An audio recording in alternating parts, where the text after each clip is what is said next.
Hi friends and welcome back. So today we will be talking about magnetism, which is the force or which is the power behind the law of attraction. And this is the part which we all want to develop so that we may be able to attract things in our life. We may be able to attract certain situations, certain opportunities and even solutions in our life. So there are three aspects which govern magnetism, and I'll be talking about all those three in detail. And these three aspects are: first, it's the energy and our willpower.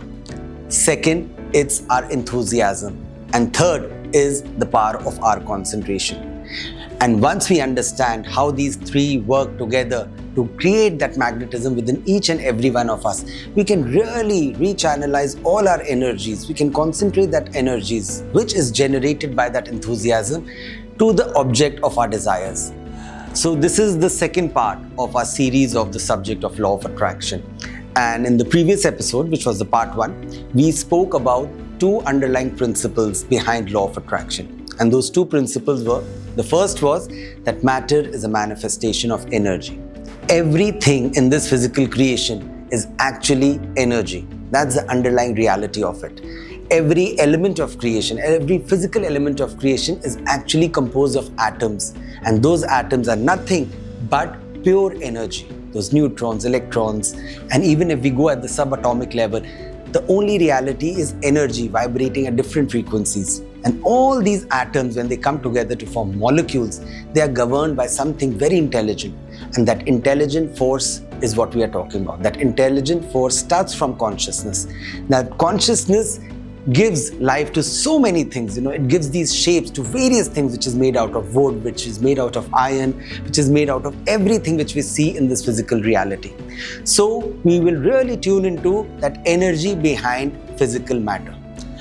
Because let's say I spoke about whatever we want to attract to our lives, we should really try to tune into the energy behind those things. The energy behind that car is the utility and the service that car provides. The energy behind money is also the value that money provides to you. So once we realize, then we should really tune into the energy behind things which we want to attract in our lives. And attracting something fixed, it's very limiting for our consciousness. Even when we're trying to chase money, a fixed amount of money, there is a cost to making that money. And that cost is very expensive because that cost is our time. It's our consciousness, and which is very limited. We don't even know how much of time we have. And from this we come to the second principle, which is to have a consciousness of abundance. So we are as vast as our consciousness. We should never engage in limiting thoughts. We should never really focus on fixed, limited things, because that makes us very contractive in terms of when we are trying to chase money. Initially, yes, if we need that money for our own survival, that is important. That is one of the needs of us for living a healthy and a fulfilling life. But beyond that thing, anything, if we are trying to chase money just to get money, to get that power, to get that acknowledgement from people, it's a very futile exercise.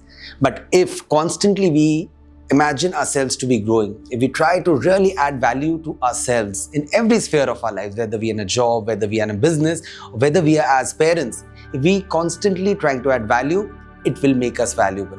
Then that cost of making money will be very cheap for us. And money, prosperity and success, everything will follow. And especially if we are very expansive in our consciousness and we take people along with us, we really think of people before ourselves, then we just don't generate our own magnetism by working, but we also get the support and magnetism of every person involved with us in achieving certain tasks. So let's come to defining what is law of attraction. So law of attraction is simply the ability to attract to our lives whatever we are focusing on. And it is governed by the law, and that law is like attracts like. So if our consciousness is positive, then we will attract positive things in our life. We will attract positive people. We will attract opportunities, solutions. We will attract a lot of prosperity also. But if our consciousness is negative, then this law works even for those people who have negative consciousness, and then they will attract challenges. They will attract diseases. They can attract a lot of failures, which really put them back in their lives.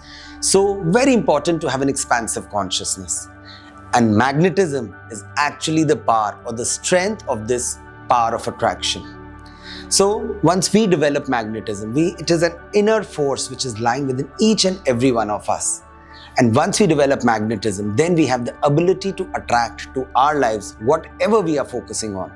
We really want a goal to be achieved, then we can attract opportunities. We can attract people who will come and help us to achieve that goal. When we attract solutions to achieve those goals, we can even attract certain challenges, and those challenges will actually be stepping stones towards reaching those goals.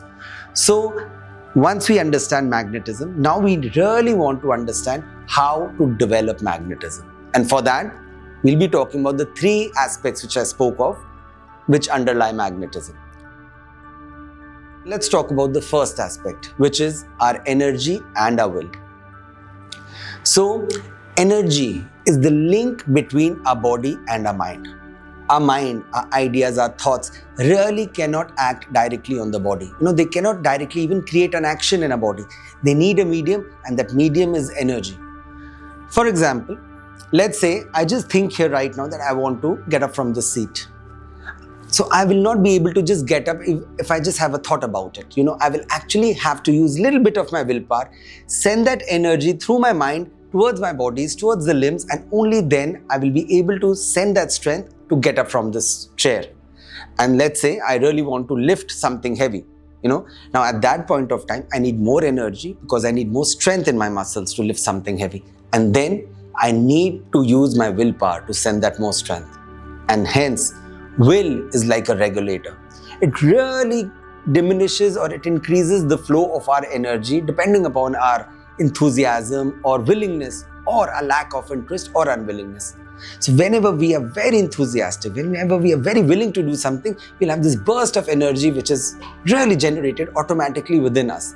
And that's why Paramahansa Yogananda ji used to say, the greater the will, the greater the flow of energy. And the greater will be the flow of energy, the greater will be the magnetism.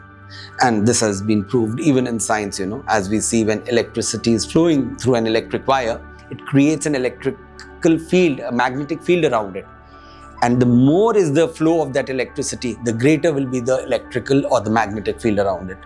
So if you see every magnetic person, you will see they will have very high energy levels. And I'm not really talking about restless energy, that they'll be restless in their way of talking or moving and they're exhibiting energy.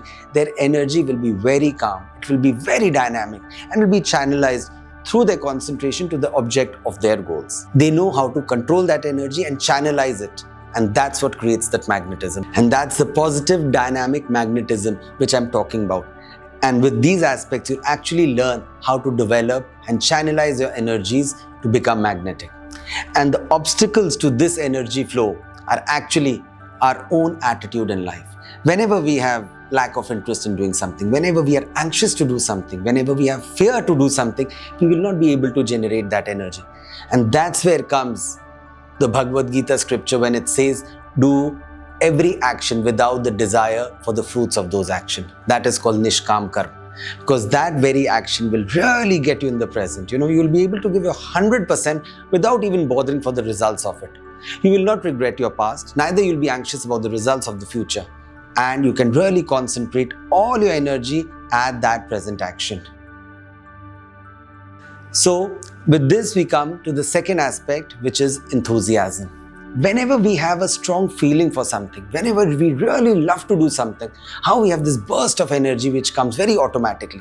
There is no strain at that point of time. There is no restraint.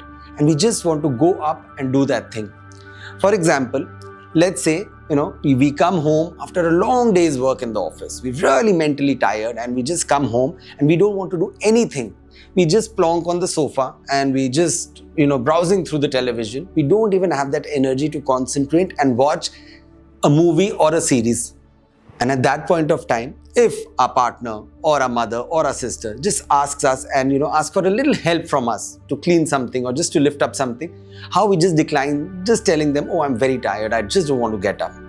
And at that very moment, if we receive a phone call from a friend of ours and he just tells us, I have these movie tickets, a movie which we've really been longing to watch, and there are a couple of friends, How at that point of time we have all the energy within us. We just say yes to that friend and we say, okay, I'm coming. You go, you take a shower, change your clothes, go out with that friend, watch the movie, again spend a couple of hours sitting, chatting and eating dinner, and then you come back. Where did all that energy come from? And this is the power of enthusiasm. It was a willingness, it was a love to do that thing that's generated the energy. So it's very important that we should have energy and enthusiasm in whatever tasks we are doing. So Swamiji used to also say that enthusiasm is what attracts luck to us. For example, we all would have seen whenever a person is playing a game of luck, it could be cards or it could be the roulette at the casino or it could be the slot machine. And I have seen personally, whenever a person walked up to the table and that person was only enthusiastic about playing the game. That person did not know what is losing, what is winning, or what is the game all about. The only interest of that person was how to play that game.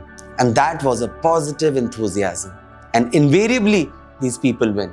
And we all call it the beginner's luck. That's the power of enthusiasm.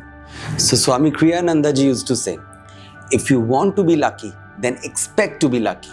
And then just don't wait there for luck to come towards you. Go out there with energy and meet your luck halfway. So it's very important for all of us to understand that whatever we are trying to do, we have to be totally committed to it. We have to use all the energy and hence we have to be enthusiastic whenever we're doing something. And I understand, it's so difficult to generate enthusiasm in our daily activities, going to the same office, meeting, doing the same work, but enthusiasm is required. So what shall we do? There's another tool for it. As Dale Carnegie said, act enthusiastic and you will be enthusiastic. So here we have to simply tell our mind, yes, I am enthusiastic about doing whatever I'm doing. And then be creative, generate that creativity to do something. Once you will be creative, that's what will create enthusiasm. That's where you will look forward to doing something differently. Even going to the office, tell yourself, I will do the same task, but I will do it differently. Be creative in every bit of things that you're doing in your life. So it's very important to understand we should not do anything half-heartedly because that will not create that enthusiasm. So one of the ways to really be enthusiastic throughout the day is that you can just put an alarm on your mobile or your watch after every 2 hours. And when that alarm beeps, check your level of energy. If you are low at that point of time, simple, just do certain exercises which will generate that energy within yourself. Go out for a walk or do certain stretches or just jump in your place wherever you are. There are lots of exercises. And once you generate that energy, then you will see how you approach the same task which you were doing in a very different manner. And that's what will create the magnetism. It will draw people to you. It will draw solutions to do that task in a better way. And one of the most important thing as written in the Bhagavad Gita is find your Swadharma. So Swadharma is simply every person is born with certain natural inclinations. They're born with certain natural talents and those are their strengths. If you can really discover, what is your passion and if you can make that passion your work, trust me, that flow of enthusiasm, that flow of energy will be very natural to you. And we have seen this with so many examples in our life. Let's take the example of Sachin Tendulkar. He really found out what his passion was. And then he was also supported by his family and friends to follow that passion. And that passion was cricket. He has been playing cricket since the age of 14 or 15 or even before that. He got into the team of India when he was only 16 years of age. And he followed his passion. He made that passion his work and see, he's really created history out of himself. So I'm not saying everyone can become like Sachin Tendulkar, but every one of us, if we can really find a passion, really, it's like half the battle won. It will give you that energy, that enthusiasm which we all need to create magnetism. And with this, we come to the third aspect, which is concentration. So once we have the energy which we have generated out of enthusiasm, now we need to concentrate that energy. So concentration is simply to focus on one thing at one point of time. And we all know the power of concentration. And we've learned that in school, when we did those experiments with the magnifying glass to burn a piece of paper. We just concentrated the power of the sun and we could burn that piece of paper in just a couple of seconds. What we had to do we had to hold that magnifying glass with calmness and with control.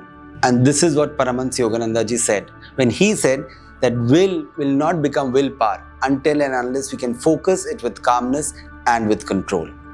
And we see the power of concentration. Actually, we can see the power of whatever I'm talking about in modern science also. When we talk about a technique called water jet spray cutting, water which is so malleable, we use it to drink and to swim, and it does not hurt us at all.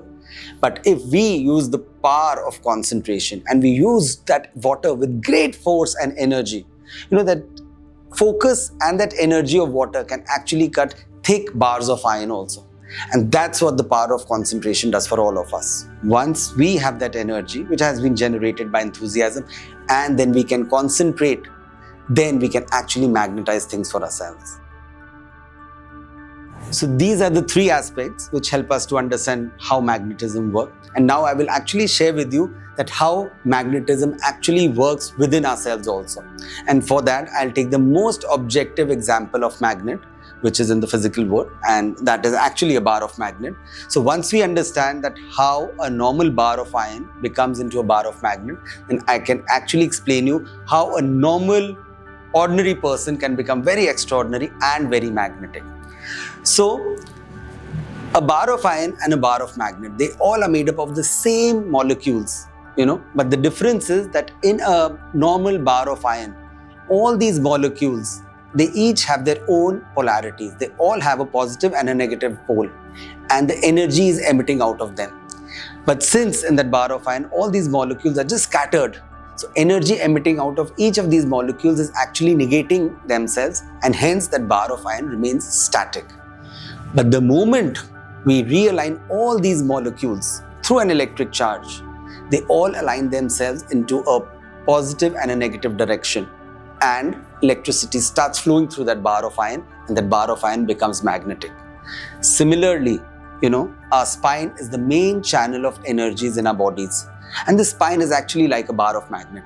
It has a positive pole right here at the Agya Chakra, which also we call the seat of concentration, and it has a negative pole, which is actually a coccyx center or the Mooladhara Chakra. So what we want is that all our subconscious tendencies, our various likes and dislikes, our various attachments and aversions, they actually cause that energy to move out towards from us, to the various objects. We want to do certain thing, but we don't want to do it in a certain way. We like something, but we don't want to put in that kind of energy. But if we realign all these subconscious tendencies in a positive direction, then that energy starts flowing into our spine in a positive direction, and that's what makes us magnetic. And similarly, once we generate that energy through certain tools, and we generate enthusiasm to do certain things, and then we able to control and channelize that with our power of concentration to the object of our desire. This is the seat of concentration. And when we really visualize whatever we want in our lives, from here then we send a beam of light, a beam of energy, and that beam of energy creates a magnetic field around it. And because of that, we start attracting solutions. We start attracting certain opportunities. Even we'll attract certain people who will come and help us. And this is the exercise which you should do daily in the morning. So you may have any goal in your life. You just have to make sure your goals are expansive in nature. Those goals are very wholesome, where you actually see yourself happy and prosperous. Then every day in the morning, before you leave for your work, right after meditation, and even if you don't meditate, just sit for 5 minutes and really concentrate your future self, visualize yourself right here at the point between the eyebrows with energy and enthusiasm. Be happy about whatever you're visualizing. This will actually the seat of super conscious awareness also. It helps us to tune our personal will with the divine will, and then we receive opportunities, we receive solutions, and we receive God's ways of helping us to reach our goals. So there is one more way how a bar of iron becomes a bar of magnet. So whenever we keep a bar of iron or we rub it with a bar of magnet, then that bar of iron also becomes a magnet. Similarly, if we choose our environment, then we can generate magnetism from that environment also. So every person has their own magnetism. A businessman will have a different kind of magnetism. A politician has a very different kind of magnetism. Creative people or an artist or an actor, they have different kind of magnetism. So if you want to develop certain kind of magnetism, then be in the company of those people. Because magnetism is really energy, and energy flows, it interacts with each other, and we can actually influence others with our own magnetism, and also we can absorb magnetism of other people. So it's very important to choose what kind of magnetism you want in your life, and then associate with those kind of people. Surround yourself with uplifting thoughts, surround yourself with uplifting magnetism. Because Paramahansa Yogananda ji used to say that first develop spiritual magnetism, which is the power of all powers. Once you have developed the power to attract the highest of things, then you can easily attract all lesser things. And once you put these things in practice, then be conscious of your own developing magnetism. Feel yourself, that you have magnetic field or aura around yourself. Whenever you are moving, you're talking, you are eating, feel that you are growing in your magnetism. And then share that positive magnetism with others, because then you complete the circuit. You're not just doing it for yourself, but you're even helping others. Because once you become a channel of that grace, you become a channel of that magnetism flowing through you, you become more magnetic. As I had explained, as electricity is flowing through a wire, how it creates a magnetic field around it. So we can change our destiny with every intention, with every thought that we create in the present. Because the moment we change our consciousness, we start changing our thought patterns. And those thought patterns start changing our plans. And our plans is what creates actions. And our actions is what creates our habits. And our habits determine our destiny. So, this is the reality. And in the next episode, I'll be talking about 3 aspects or 3 tools which will help you to develop this magnetism which I spoke about. Until then, stay positive, be inspired, keep shining. This is Dhruv from The Conscious Way. Take care and be well.